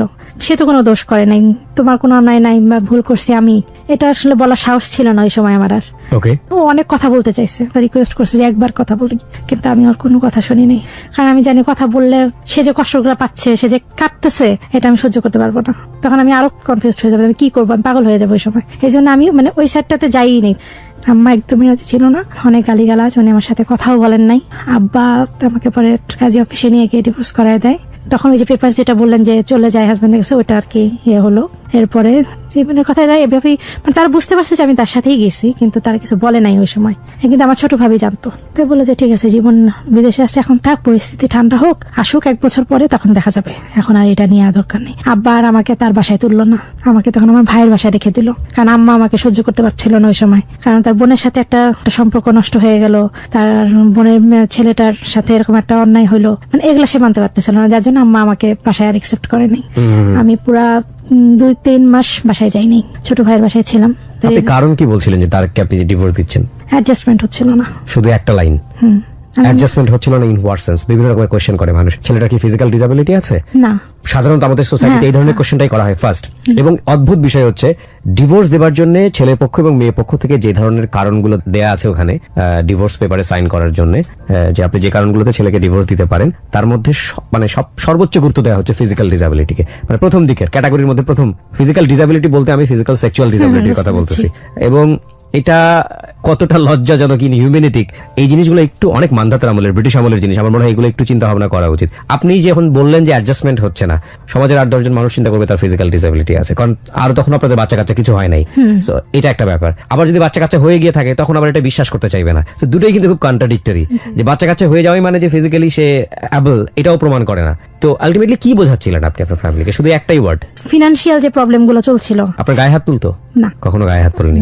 বলেন তারপর 2 মাস আপনি ভাইয়ের বাসাতে। হ্যাঁ, তারপরে যাই হোক, এটা ভাইয়েরাই বলছে যে এরকম জীবনের সাথে তো বিয়ে করে ফেলছে। আব্বাকে বললো যে বিয়ে তো হয়ে গেছে, এখন কি করবেন? তখন কাবিননামা কিন্তু আমি দেখি নাই, আমার কাছে একটা ফটোকপি ছিল শুধু। ওকে। পরে আমি কাবিননামা যখন ভাইদের কাছে দিলাম যে আমার কাবিননামা, আমি বিয়ে করছি, তখন জীবনের মানে জিনিসটাকে এইভাবে সাজিয়েছে যে তারেকের সাথে বিয়ে হওয়ার আগেই জীবনের সাথে আমার বিয়ে হয়েছে। ডেটটা এইভাবে মানে সে ফেলে দিয়েছে। ওকে ওকে, নিজের মতো করে কারসাজি করেছে। হ্যাঁ হ্যাঁ, কিন্তু আমি তো তখন আসলে এত কিছু চেকও করি না।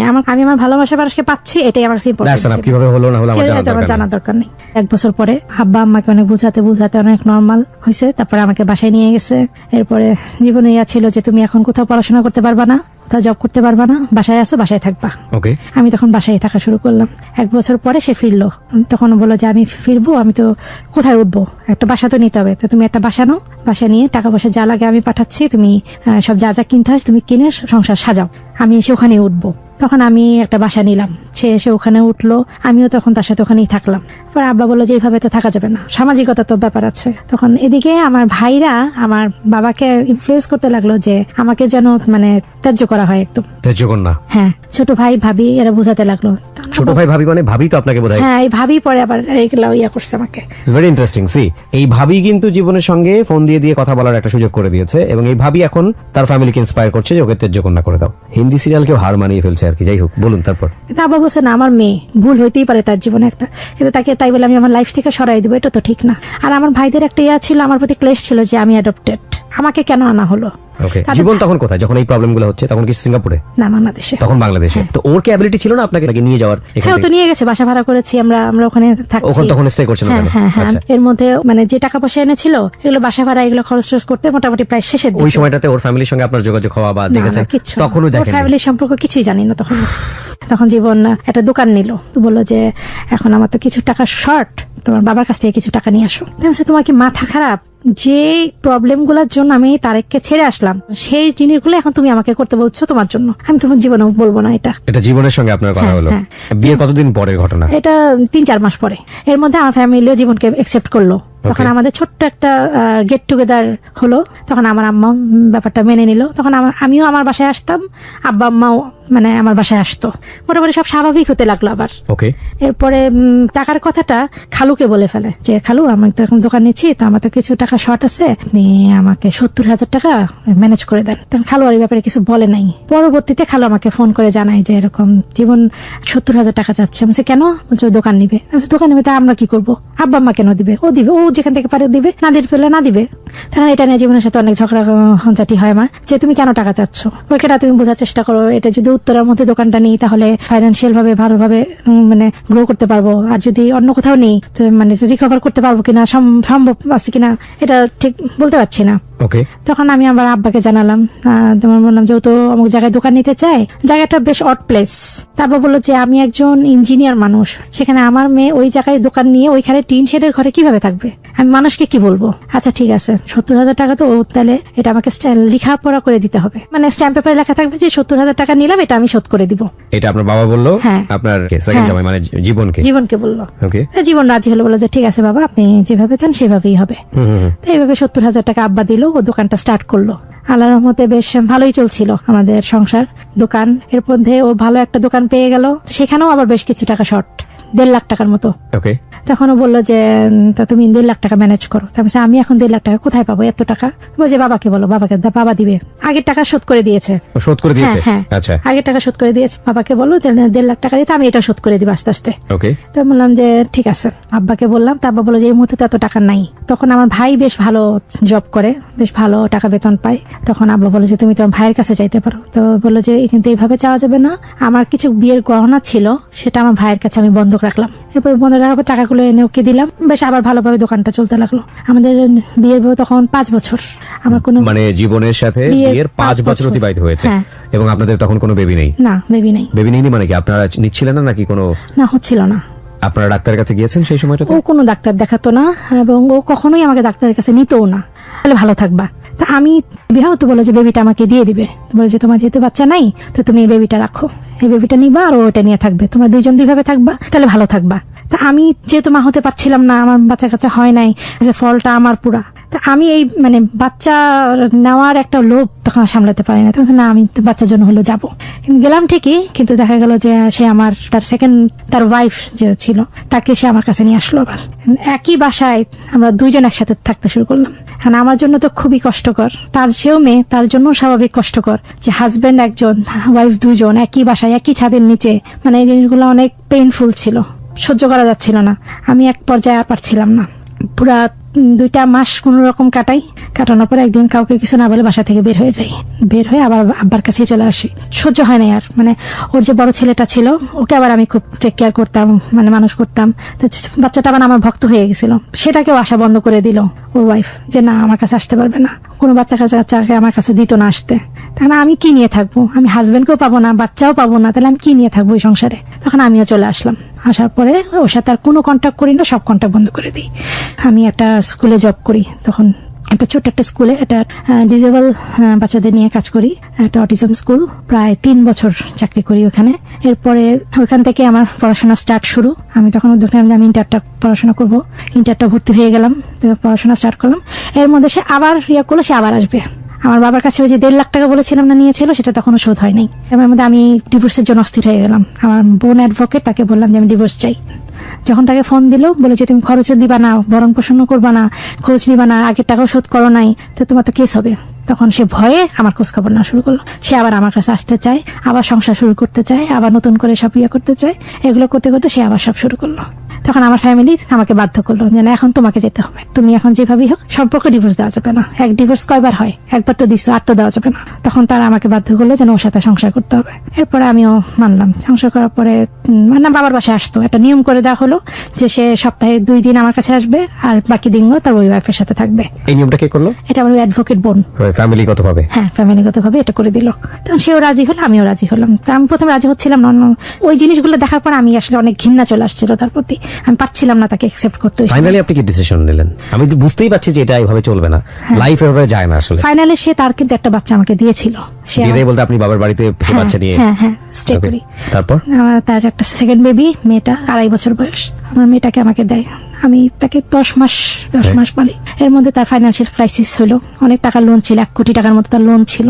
এগুলো শোধ করতে সে হিমশিম খাচ্ছিল, সে দোকান রাখতে পারছিল না। তখন সে আমার কাছে আবার হেল্প চাইলো যে আমাকে হেল্প করো। আচ্ছা, আমি তখন হেল্প করতে পারবো না।